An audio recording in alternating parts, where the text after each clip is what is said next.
first thing you need really is a piece of paper and pen. So if you don't have one with you, oh, someone's done the homework. Okay, fabulous. So the idea is really that I just talk to you about a little bit about what I do and what I'm researching at the moment, and then to give you a little bit of an opportunity to have a go at it. I'm a psychology senior lecturer at Leeds Beckett University, and have been there about 5 years now. And one of my interests, personal and professional, is writing, creatively, free writing, expressive writing, etc.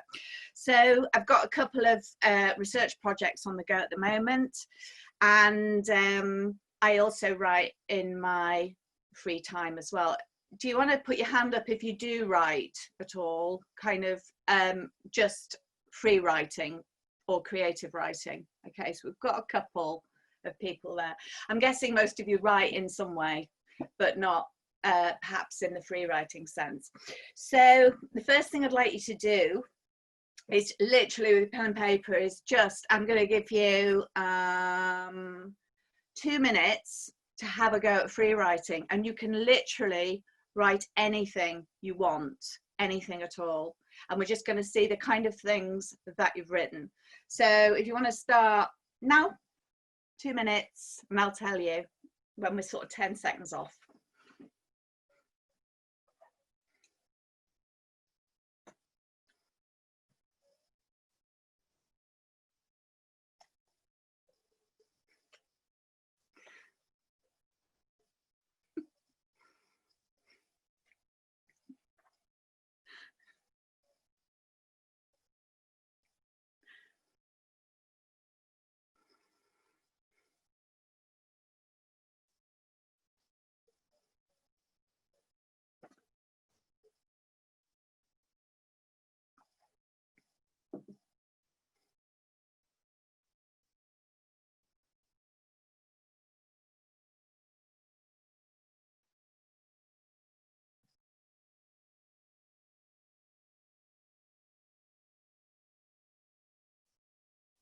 So you've had a minute.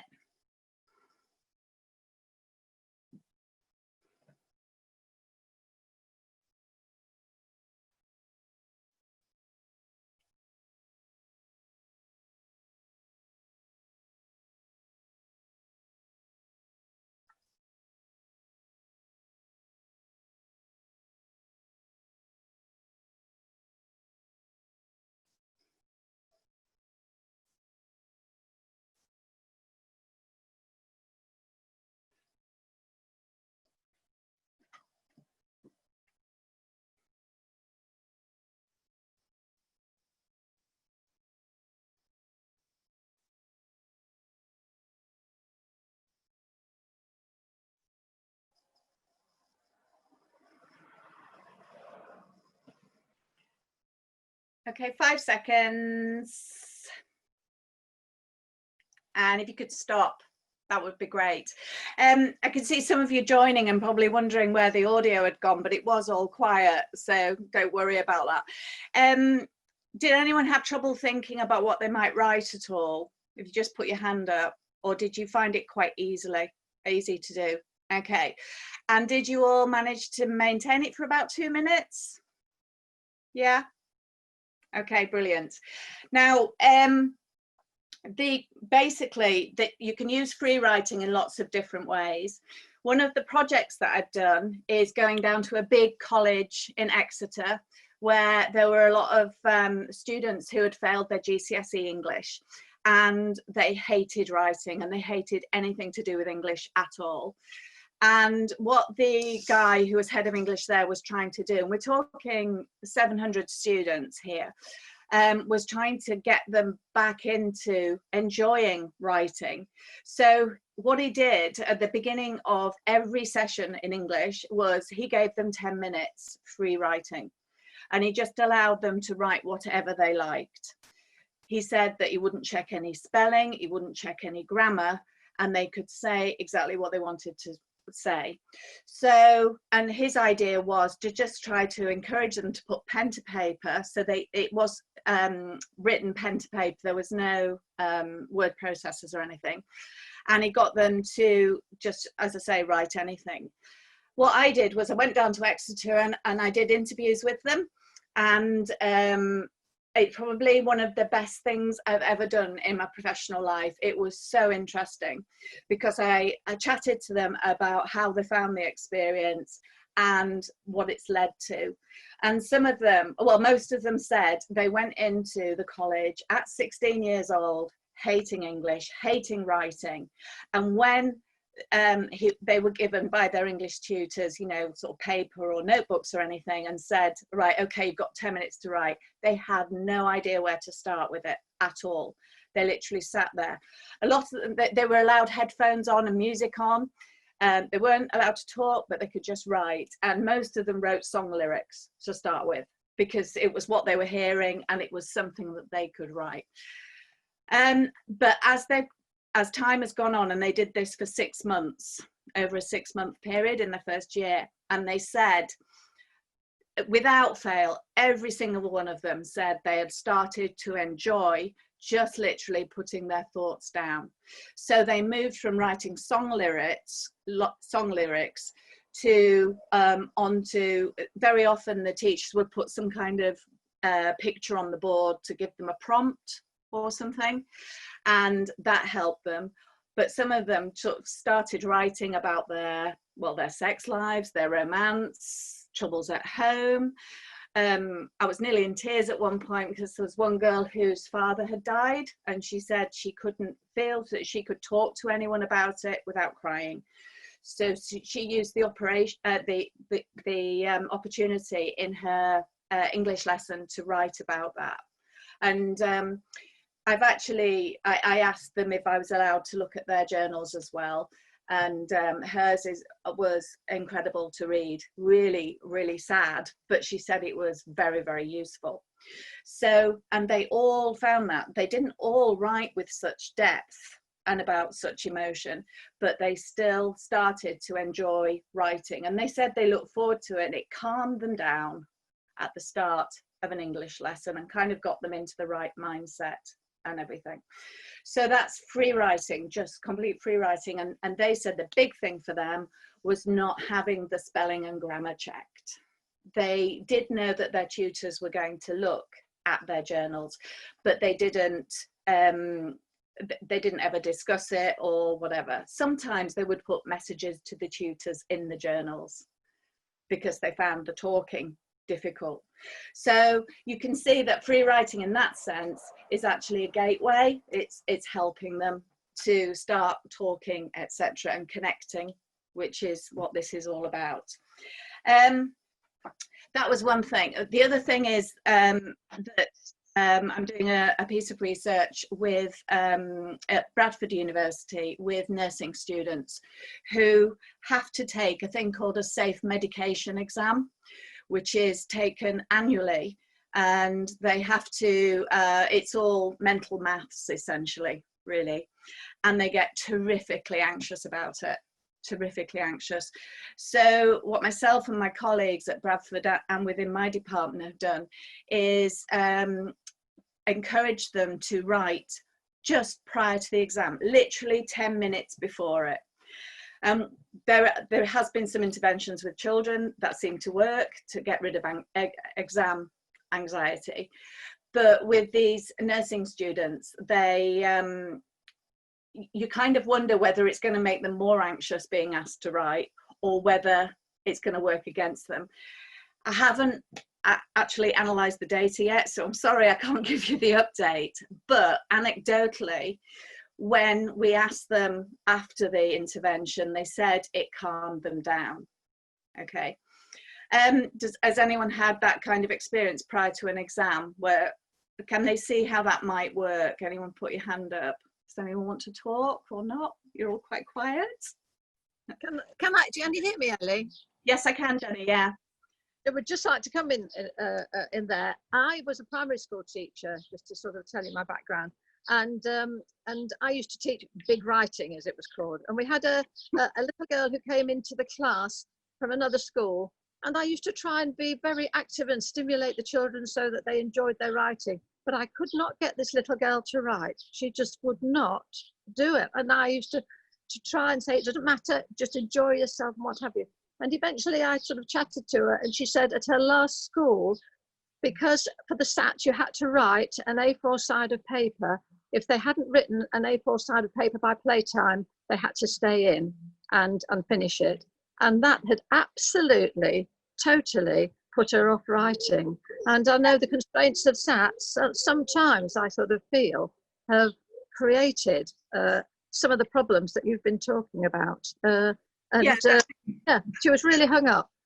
That was the kind of, that's what I got from the teenagers I interviewed, very much. The fact that the confidence had been knocked, and the fact that they had to write in a certain way, etc., and that free writing really liberated them from that.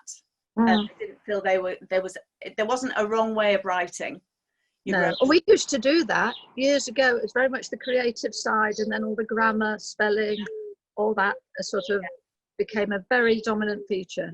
Does anyone feel comfortable saying what they wrote when they wrote in the first 2 minutes at all? Hey Ben, are you unmuting?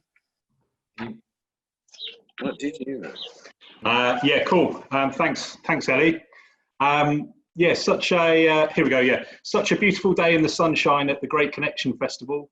So proud of my brother for organising an amazing session with amazing contributors and talks for the event. I did some kickboxing and now learning to write. What more could you want from a day? Awesome stuff. Ace. Oh, that's fantastic. Anyone else fancy saying what they wrote? Are you all too shy? I put what I wrote, seeing as we're on the mic. I put, I don't know what to write about. I would love to come up with a story about running away from lockdown and the boring news, which would cheer everybody up, but I'm not sure where to start. Breathing, yoga and music has been fun this afternoon. Thank you, everyone. The end. Excellent. But you've got quite a few words down. Well done. Nice. Just kept going, kept forcing it out. Does anyone keep a diary at all on here, or a journal at anyone done that? I can see someone waving. Is that Rory? Yeah, on and off. I haven't for a while now, but when I have in the past, I have found it very helpful. Yeah. Did you find that you wrote about what you did or how you felt, or are you a bit of both? Definitely a bit of both, I'd say. Okay. Yeah. I think without doubt it's useful to write about your emotions, but what research has shown, not my research, other people's research has shown that whilst it's good to write about emotions, it's also good to write about why you're feeling those emotions and perhaps ways that you can combat that if it's a negative one. So whilst it's useful to recognize the emotion that you're going through, it's also useful to understand where you might go with it and what might have caused it in the first place. Some people are put off free writing because they think it's intensely private. If you put your thoughts down on the page, it's intensely private. But I've kind of suggested to people in the past that a good way of getting around that is actually we've all got, hopefully, a friend we can really trust, is to write and then post it to that friend with DNO written on the back, which is do not open, unless you want them to open it and read it.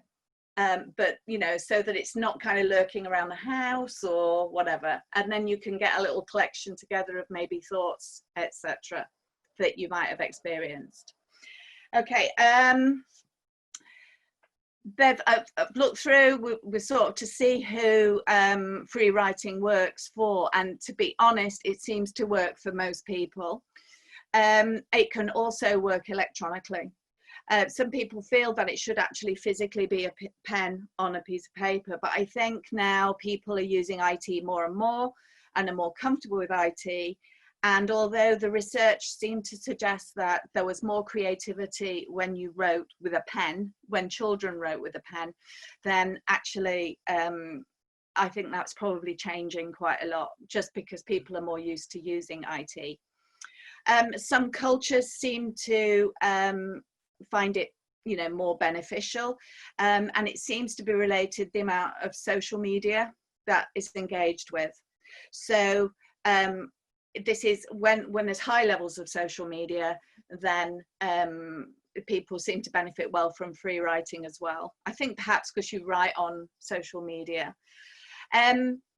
We've also got ways that you could do it. There doesn't appear to be a fixed time that is the perfect amount of time. So literally 2 minutes can be of benefit in a certain situation. So if you are feeling anxious or upset about something, even if you haven't got long, just 2 minutes, maybe even on the notes area of your phone, just typing in kind of how you're feeling, can actually reduce your anxiety. One of the reasons for that is a thing called cognitive load.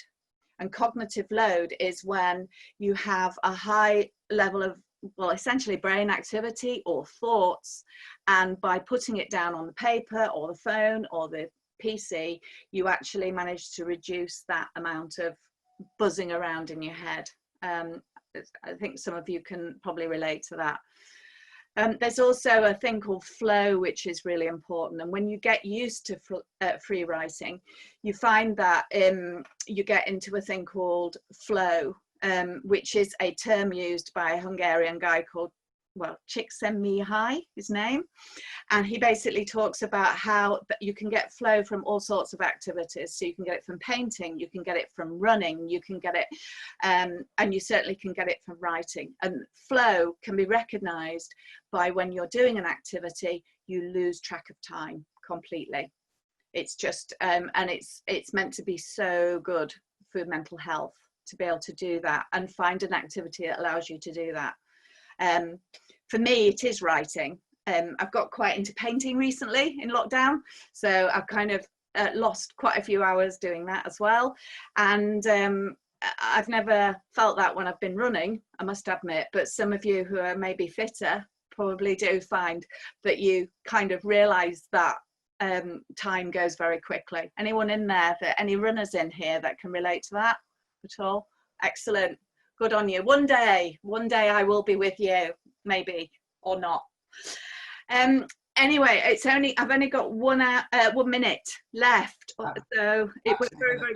At the moment, the next person who's due on, they're not in here yet, so I'm not going to ask you to stay on for an extra 20 minutes. Don't worry, that's fine. I could probably talk, to be honest, for that length of time.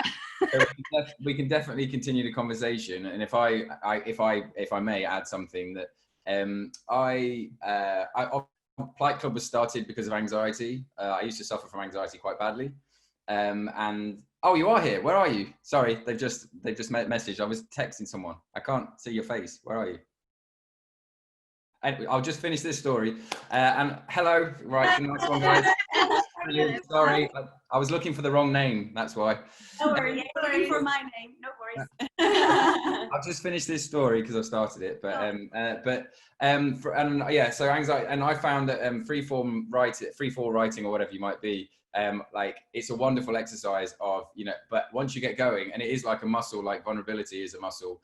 The more you use it, the more you practice it, the easier it becomes. And after like 10 pages, and I recommend writing with a biro for me because it was much quicker to write, and the handwriting was terrible.